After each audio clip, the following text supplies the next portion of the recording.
আসসালামু আলাইকুম। আপনারা সকলেই জানেন আমরা সকলেই মাসুদ মিয়ার মুরিদ হিসাবে আছি এবং উনি আজকে আমাদের গ্রামে বাড়ি বাড়ি যাবেন, আমার বাড়িতেও আসবেন।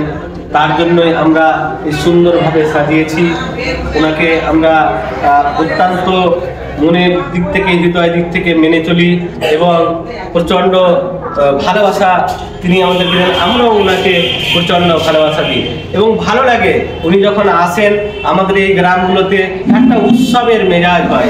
আমরা পাড়া প্রতিবেশী তো আছি যেভাবে সাধারণভাবে, কিন্তু যখনই মাসুদ মিয়া আমাদের এই জগদীশপুর গ্রামে আসেন, গ্রামের রৌনক, গ্রামের পরিবেশ অত্যন্ত সুন্দর হয়ে যায় এবং সকলে একটা উৎসবের মতো এই দিনটা আমরা পালন করি, যা সত্যি আমাদের কাছে খুবই আনন্দের, খুবই খুবই মজা লাগে।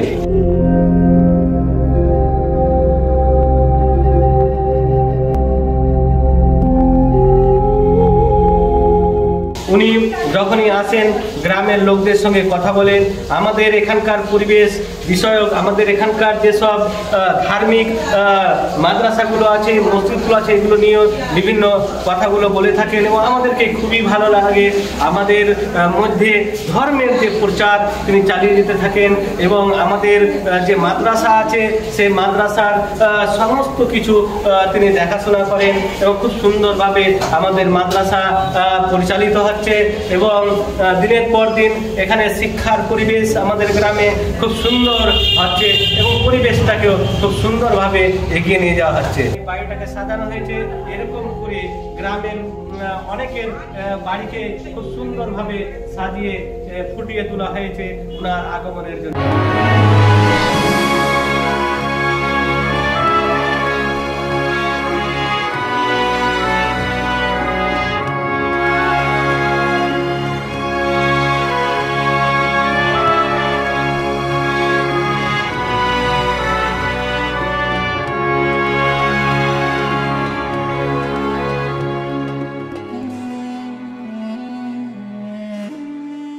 আপনারা দেখলেন আমাদের হুজুর মাসুদ মিয়া এসেছিলেন এই মুহূর্তে বাড়িতে একটু আগে এবং তিনি সমস্ত মানুষের জন্য দোয়া করলেন এবং মানুষের কল্যাণের জন্য যা যা করার আল্লাহর কাছে তিনি চাইলেন।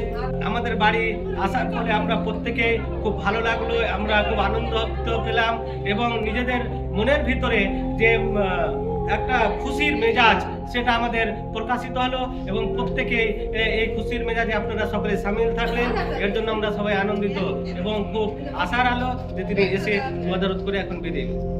আমি এই মুহূর্তে পেয়ে গেছি আমার এক ভাইকে, যে বর্তমানে সত্যি পীর এবং ওলিয়া উলিয়ার প্রতি তার যে ভালোবাসা আমি দেখছি তা আমার খুব মুগ্ধ করেছে। আজকে যেহেতু আমি পেয়ে গেছি তাকে সামনে, তার জন্য তাকে কিছু জিজ্ঞেস করতে চাই, তার কাছ থেকে আমি কিছু জেনে নিতে চাই এই ব্যাপারে। তুমি আমাকে প্রথমেই একটা কথা বলো যে মাসুদ মিয়া যে আজকে গ্রামে এসেছেন, গ্রামের পরিবেশটা একটা আলাদাই মুড নিয়েছে। তুমি তো ঘুরে ঘুরে দেখলেন, মানুষের অন্তরের অন্তরাত্মাটা কি বুঝতে পারবে? আমি যেটা বলতে চাইছি, হুজুর পীর কিবলা সৈয়দ শাহ মাসুদ আহমদ খলিলি তিনি আওলাদে আলী আমাদের বলতে আমাদের মাওলা আলী কারামাল্লাহুল ওয়াজহুল কারীমের আওলাদ। তিনি যে আমাদের গ্রামে এসেছেন বা আজকে আমাদের আপনাদের বাড়ি এসেছিলেন, এতে আমার মানে মনটা ভরে গেল। মাসুদ মিয়ার যে একটা ব্যক্তিত্ব আছে, মানুষকে আকর্ষণ করে চুম্বকের মতো টেনে নেওয়ার, তো এই শক্তির ব্যাপারে তোমার কি মতামত? মানে এটা তো উনারই সদকা, জিনার জন্য আমাদের এই কায়নাত সৃষ্টি হয়েছে। খাজা পিয়ার औलाद হুজুর মাসুদ মিয়া, আর হুজুর মাসুদ মিয়ার औलाद যিনি শেহজাদা, তিনি হচ্ছেন মাসুদ মিয়া, তো তিনার তো আকর্ষণ থাকবে। আমার ব্যক্তিগত এটাই মানে আমি এটাই প্রতিদিনের যে গ্রামের পরিবেশ থাকে আর আজকের গ্রামের যে পরিবেশ তৈরি হলো, পার্থক্যটা কেমন লাগছে? পার্থক্য মানে আমি যদি আপনাকে বোঝাতে চাই তাহলে আসমান আর জমিন দুটা যেমন কখনো সমতুল্য না, সেই রকম আজকের দিনের মধ্যে আর অন্যান্য দিনের মধ্যে পার্থক্য। এই সমস্ত কিছুর প্রক্রিয়া মেটে বোঝা যাচ্ছে যে মাসুদ মিয়ার এই যে সিস্টেম, এই যে ব্যবস্থাপনা, উনি যেভাবে আমাদেরকে এগিয়ে নিয়ে যাচ্ছেন তা সত্যি খুব আমরা খুব খুশি হওয়া উচিত আমাদের। তো এ ব্যাপারে কি বলবেন? মানে হুজুর মাসুদ মিয়া এমনই একজন আল্লাহর ওলি, মানে তিনার সঙ্গে কারো তুলনা করা যাবে না। তিনি কামিল পীর একজন, কারোরও পীর আছে, কারোর মধ্যে আমাদের সিতারা হচ্ছে হুজুর মাসুদ মিয়া। এবার উনার সঙ্গে কারো তুলনা করা যাবে না। তোমার সঙ্গে কথা বলে খুব ভালো লাগলো। আগামী দিনে তুমি এইভাবে পীর এবং ধর্মীয় ব্যাপারগুলো মানুষের সামনে তুলে ধরবে, আশা করি এই আশায় করতে পারি। তোমাকে অনেক অনেক ধন্যবাদ। আসসালামু আলাইকুম।